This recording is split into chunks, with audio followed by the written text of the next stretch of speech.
Todos, sejam bem-vindos. Esse é o primeiro vídeo que eu gravo, para falar um pouco sobre Maria. Bem, esse vídeo é uma resposta a um amigo da rádio Mossoró Gospel. Ele me passou um vídeo, fez um comentário lá a respeito de Maria. Eu não vou comentar falar o que ele comentou, mas, em primeiro lugar eu queria dizer a ele que Maria não é tratada como Deus em momento algum. Tem até uma letra da música importante de lembrar. Não é Deus ou não é mais do que Deus, mas depois de Jesus nesse mundo ninguém foi maior. Ele me passou um vídeo no qual mostrava o Papa como um anticristo, mencionava ele lá em verdadeiras heresias. Eu não vou nem perder meu tempo falando desse vídeo. Vamos lá. Maria, exemplo de fé e amor a Deus.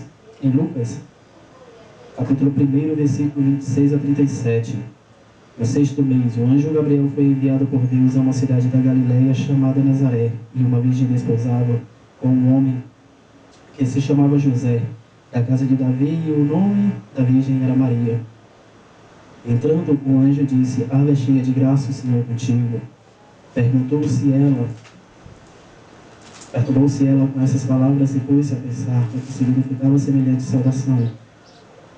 O anjo lhe disse: Não temas, Maria, pois encontraste graça diante de ti, e eis que conceberá e dará luz ao filho, e lhe porá o nome de Jesus. Ele será grande e chamará-se Filho do Altíssimo, e o Senhor Deus lhe dará o trono do Pai Davi, rei.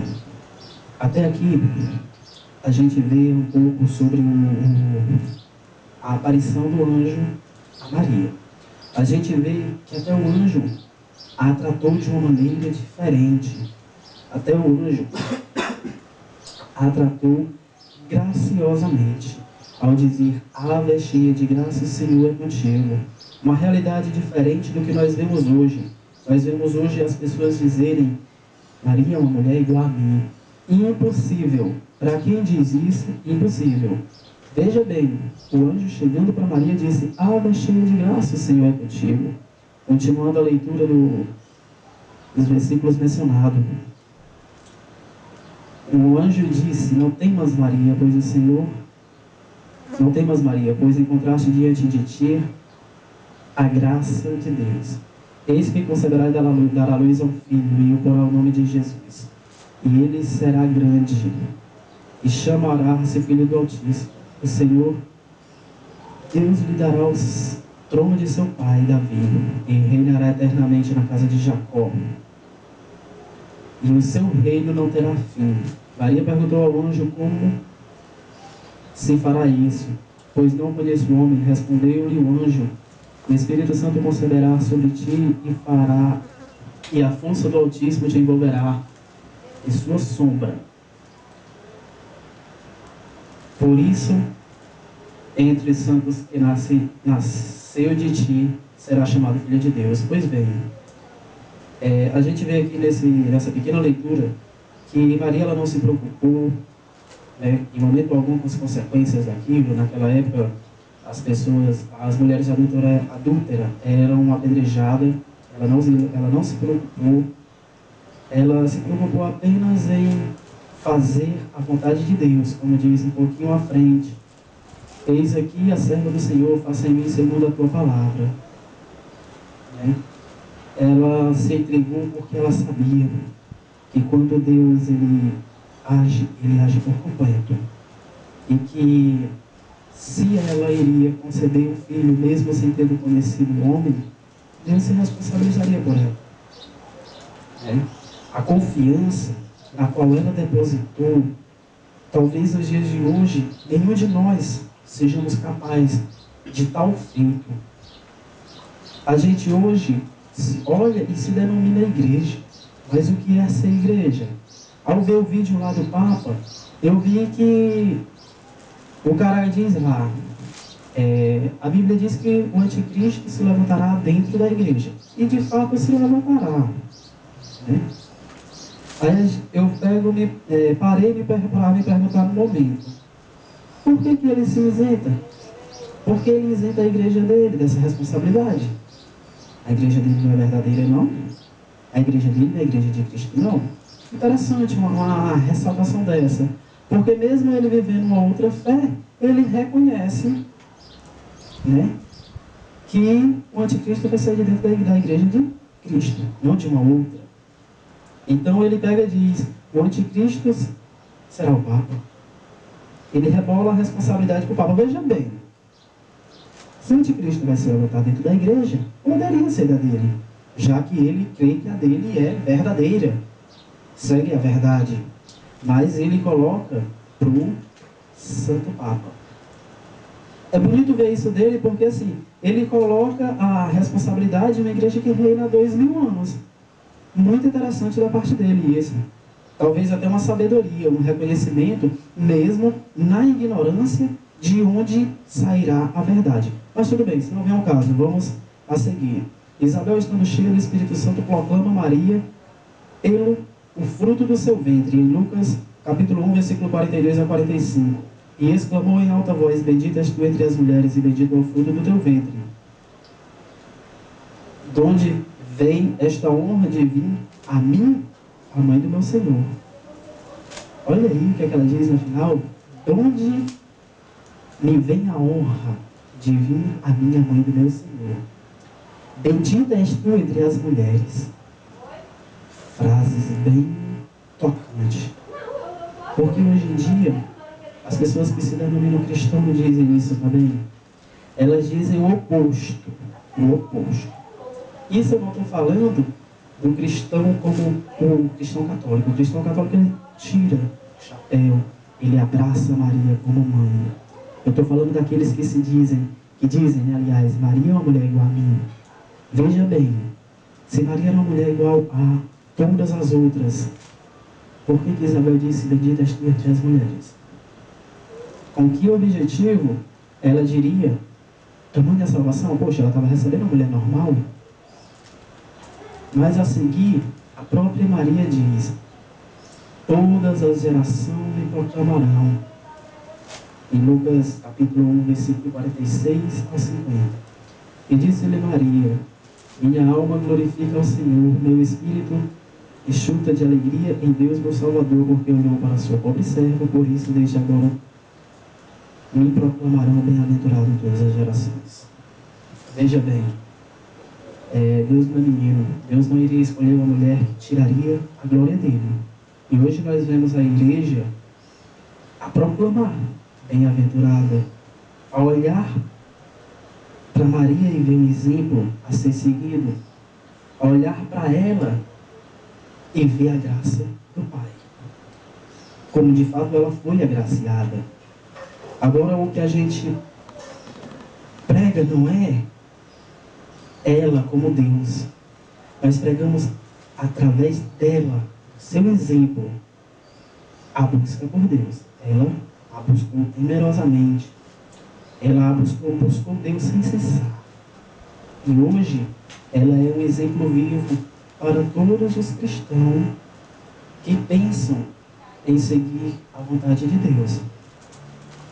A primeira intercessão de Nossa Senhora, em João capítulo 1, 3 dias depois, celebrando-se na boda de Canaã da Galileia, achavam-se ali a mãe de Jesus e também foram convidados Jesus e seus discípulos.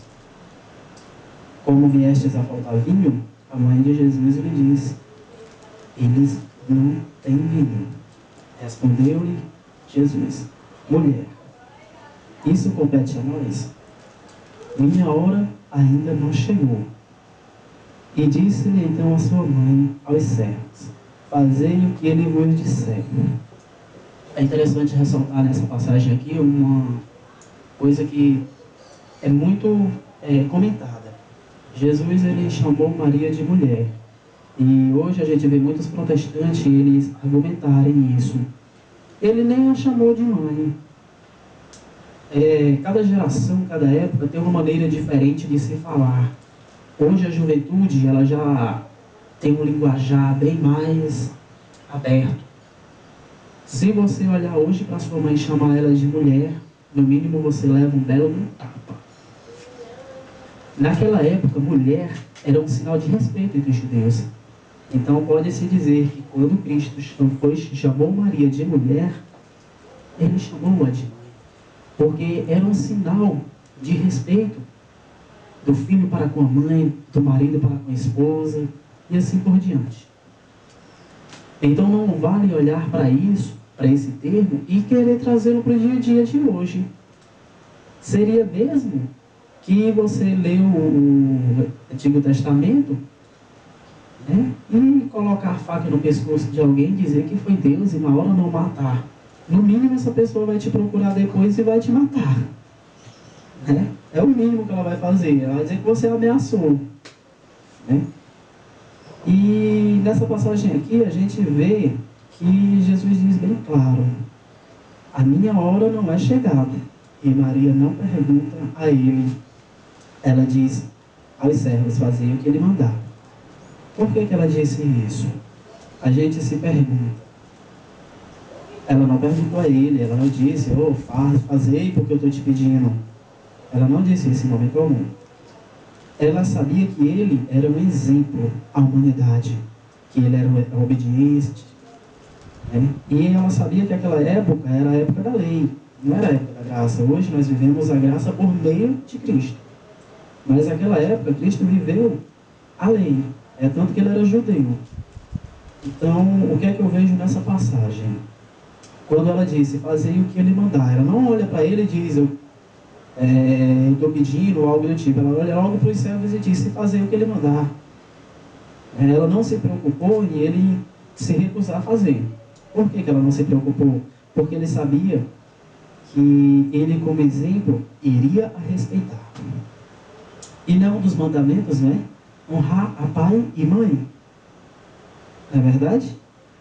Então Jesus, como ele estava materializado, como ele estava como ser humano, como ele estava como homem, a passar todas as necessidades, todas as dificuldades do homem, ele tinha o dever de obedecê-la. Então o que foi que ela fez? Fazei o que ele disser. Aí você diz, o que é que isso tem a ver com a intercessão? Por meio de seu pedido, ele transformou e fez o seu primeiro milagre mesmo antes da hora. Isso não é uma intercessão? Eu pergunto a você, o que é intercessão então? A intercessão é a mediação de algo, não é verdade? Agora responda, se nesse momento Maria não foi a mediadora, a intercessora, para que Cristo fizesse o milagre da transformação da água em vinho. Conceitos doutrinários da fé. Falei um pouco sobre Maria, falei sobre a aparição do anjo, falei sobre a importância na qual ela tem para a igreja, mas vamos a um outro conceito.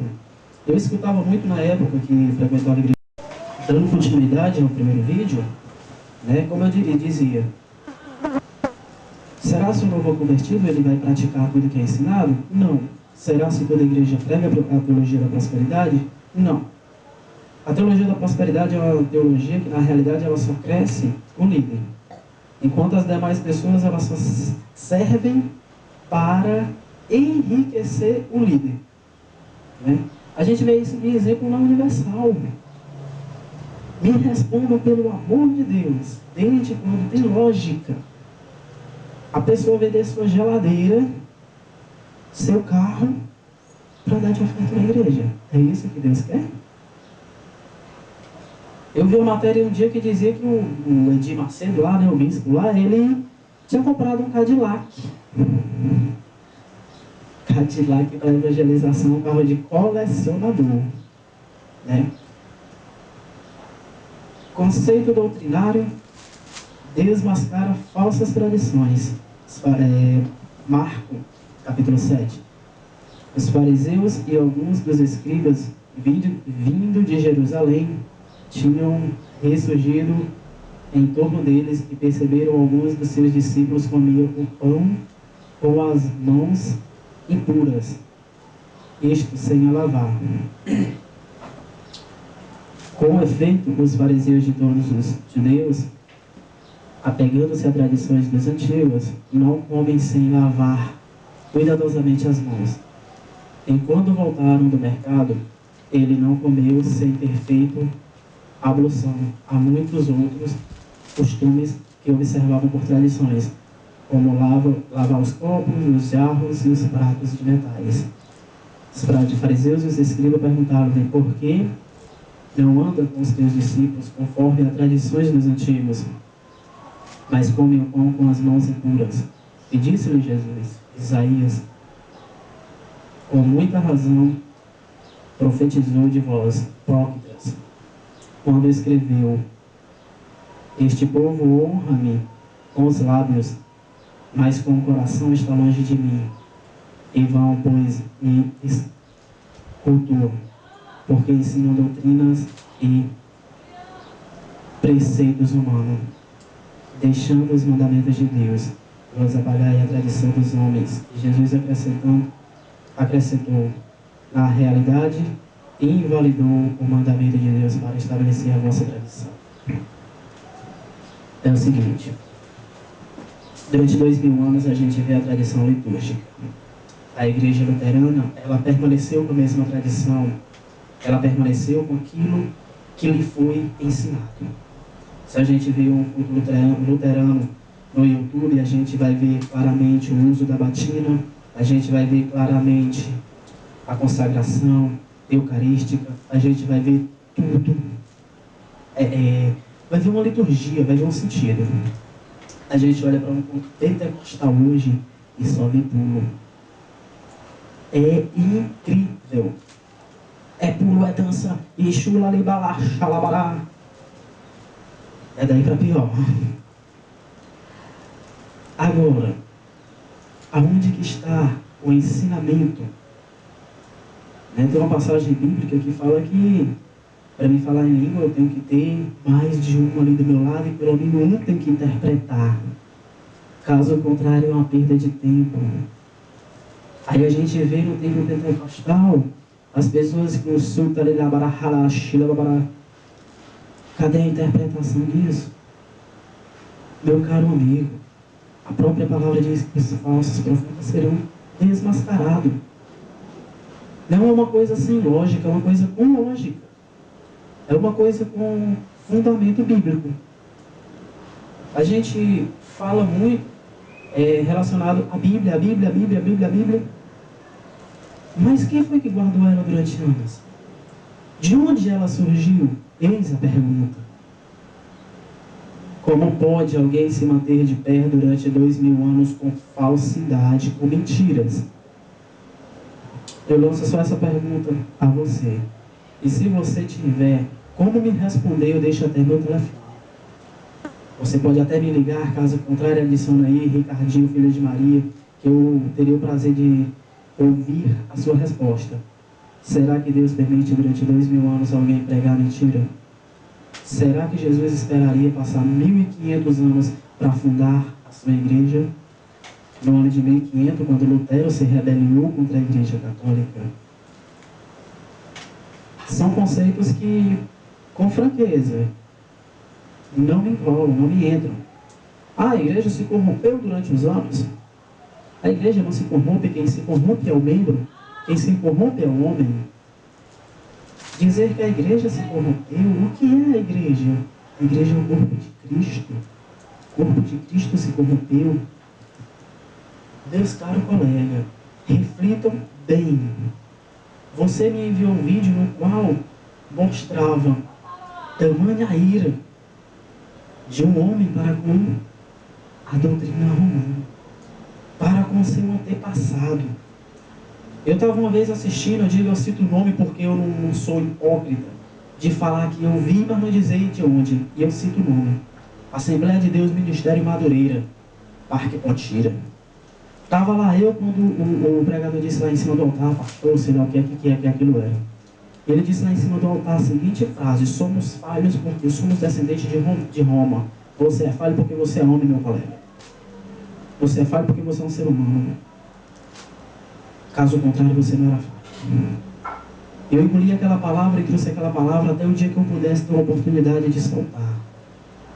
Aproveitei Aproveitando, eu queria responder também à comunidade de pregadores evangélicos que tem aqui no Face. Eles perguntaram como poderia Maria ser mãe de Deus. Você crê na Trindade, meu colega, então ela é mãe de Deus. Pense bem e pesquise o que é uma Trindade. Aqui eu fiz esse vídeo para dar a resposta a alguns comentários bestas e sutis que vem me fazendo pelo Face. A veneração de Maria é verídica e é bíblica, como eu acabei de mencionar as provas. Agora, cabe a você ter uma interpretação espiritual ou humana. Cabe a você ter sabedoria ou se fazer de ignorante. Cabe somente a você que está ouvindo. A gente vê cada ensinamento besta por aí. Um exemplo disso é os ministérios aí, mundial, universal, pelo amor de Deus. A gente vê aquele Silas Malafaia, né? Assembleiano também. O cara, com franqueza, convida alguém para um debate e não escuta, só fala: meu filho, isso é uma questão de educação. Se eu pergunto, eu dou tempo para a resposta. Se eu pergunto, eu escuto. Outro, eu queria dizer aqui aos outros amigos aí, que talvez nem sejam aí da rádio: quando você convidar alguém, saiba que você também vai ser convidado de volta. Retribua, isso é um ato de educação. Eu quero que você venha visitar a minha igreja, mas eu não vou na tua? Eu tenho medo do que tu vai falar? Isso fica mais para os amigos assembleianos, eles que têm esses hábitos loucos, sutis, estúpidos. Eu não gravo um vídeo para passar a mão na cabeça de ninguém, não. Eu gravo para mostrar a realidade. A realidade é um sinal de educação. Eu convido alguém para um aniversário, ela vem e quando ela me convida eu não vou. Cadê a ética? Bem, o que eu queria falar para meus amigos lá da Rádio Mossoró Gospel era isso. Maria foi um exemplo de fé, de amor. Ela mesma proclamou que seria bem-aventurada nos dias de hoje. Jesus mesmo deu esse exemplo. Em relação a Maria ser considerada nossa mãe, eu queria ler aqui João 19, versículo 25. Junto à cruz de Jesus estava de pé sua mãe, a irmã de sua mãe, Maria, mulher de Cleófas, Maria e Maria Madalena. Quando Jesus viu sua mãe perto dela, os discípulos que amavam, disse à sua mãe: mulher, eis aí teu filho. E depois disse aos discípulos: eis aí a tua mãe. Quer dizer, antes que seja contra-argumentado, Maria é sim vista como mãe dentro da Bíblia. Eu vou encerrar o vídeo pelo tempo, já está dividido em 2 módulos. Eu não queria dividir, mas tive que fazer isso. E eu espero profundamente que as palavras tenham servido de algo. Eu espero profundamente que você possa refletir aí o que você pensava. Que a partir de hoje, eu não estou dizendo que você mude sua crença, não. Mas passe a reconhecer Maria, passe a aceitá-la. Você viu, em várias passagens, Maria é vista como mãe de Cristo. Em várias passagens, Maria é venerada. A adoração é somente a Deus, disso nós não temos dúvida. Mas respeitem Maria como deve. Encerramos isso em nome do Pai, Filho e do Espírito Santo. Amém.